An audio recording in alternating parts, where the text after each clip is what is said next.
pagi, selamat bertemu kembali dengan saya Ibu Fauziah Nur dalam video pembelajaran sosiologi di kelas 12. Materi kita hari ini adalah tentang penguatan posisi komunitas lokal dalam merespon perubahan sosial disebabkan globalisasi. Kalau minggu yang lalu kita berbicara tentang strategi dan pendekatan pemberdayaan untuk mengatasi ketimpangan sosial akibat globalisasi, kalau hari ini fokus kita adalah upaya penguatan posisi komunitas lokal agar mampu bertahan dan berkembang dalam rangka menghadapi era globalisasi. Buka buku paketnya halaman 132. Untuk tujuan kita adalah supaya kita dapat menganalisis upaya penguatan posisi komunitas lokal agar mampu bertahan dan berkembang dalam rangka menghadapi era globalisasi. Untuk lebih jelasnya, mari kita saksikan video berikut ini. Penguatan posisi komunitas lokal dalam merespons perubahan sosial disebabkan globalisasi.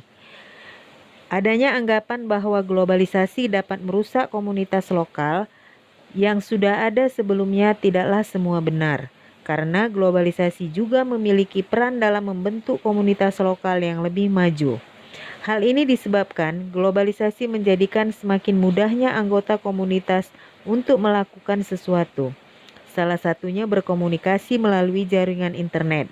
Dan interaksi tersebut, orang-orang yang berbeda kebudayaan akan mendapat pengetahuan dan wawasan baru dari kelompok masyarakat.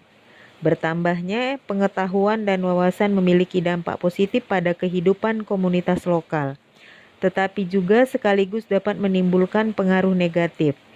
Globalisasi kadang memberi pengaruh pada komunitas lokal dengan masuknya nilai-nilai yang tidak sesuai dengan nilai-nilai yang dianut komunitas tersebut, seperti maraknya hedonisme, konsumerisme, pergaulan bebas, dan masalah-masalah sosial lainnya. Andre Grunder Frank, salah satu pencetus teori ketergantungan, menyimpulkan bahwa keterbelakangan negara-negara dunia ketiga disebabkan oleh hubungan ketergantungan ekonomi kepada sistem kapitalis internasional. Negara-negara dunia ketiga pada umumnya adalah bekas negara jajahan seperti Indonesia, Birma, Filipina, Malaysia, dan negara-negara Afrika dan Amerika Latin. Warisan historis yang paling penting yang ditinggalkan para penjajah adalah struktur ekonomi yang berfungsi mendukung ekonomi negara penjajahnya dan terhadap sistem kapitalis internasional pada umumnya. Jadi keterbelakangan yang dialami negara-negara dunia ketiga bukan kondisi asli, tetapi sengaja diciptakan oleh proses kapitalisme dalam rangka memperluas sistem ekonomi kapitalis dunia yang memerlukan bahan mentah yang murah dan pangsa pasar yang besar yang rata-rata dimiliki oleh negara dunia ketiga. Hubungan ini makin memperkuat ketergantungan kepada perbankan, industri, komunikasi, iklan, dan pendidikan. Upaya penguatan posisi komunitas lokal agar mampu bertahan dan berkembang dalam rangka menghadapi era globalisasi perlu segera dimulai agar tidak terlalu ketinggalan.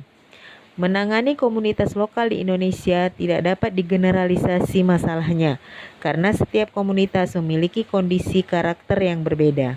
Untuk itu perlu pendekatan secara perkomunitas dan permasalah. Penggunaan istilah pemberdayaan lebih terkait dengan penguatan terhadap ketidakberdayaan masyarakat, misalnya kemiskinan. Masyarakat diberdayakan dengan memanfaatkan pengetahuan dan potensi daerahnya agar menjadi subjek dalam pembangunan. Mandiri, mampu menolong dirinya sendiri serta mengembangkan semangat kepercayaan diri. Upaya pemberdayaan dapat dilakukan melalui 3 cara. Yang pertama itu adalah menciptakan kondisi yang kondusif yang mampu mengembangkan potensi komunitas lokal. Yang kedua, memperkuat model potensi sosial masyarakat demi meningkatkan mutu kehidupannya. Yang ketiga, mencegah dan melindungi agar kekuatan atau tingkat kehidupan masyarakat yang sudah rendah tidak semakin terpuruk. Justru kehidupannya harus lebih meningkat lagi.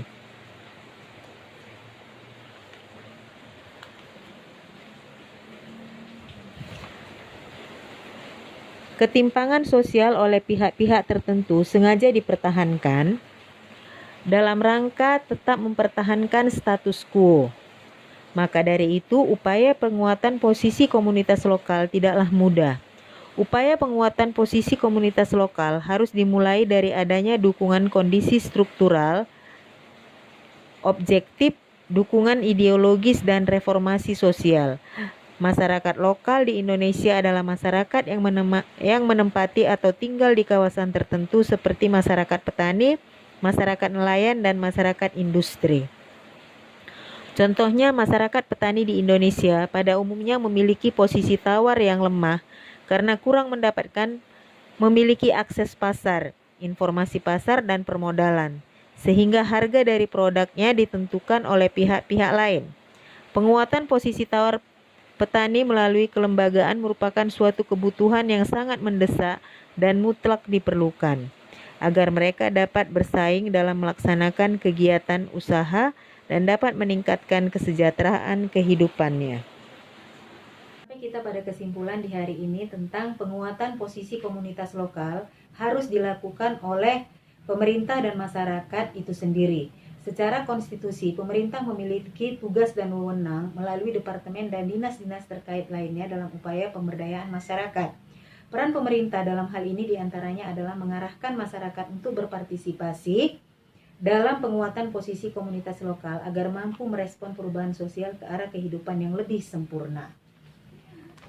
Materi minggu depan menjalin relasi komunitas lokal sebagai upaya untuk memperkuat posisinya dalam merespon perubahan sosial yang disebabkan oleh globalisasi.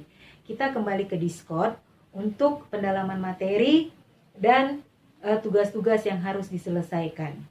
Jadi kita tetap menjaga kesehatan, kita tetap berdoa, kita tetap harus memakai masker, mencuci tangan, dan juga social distancing, ya, menjaga jarak agar korban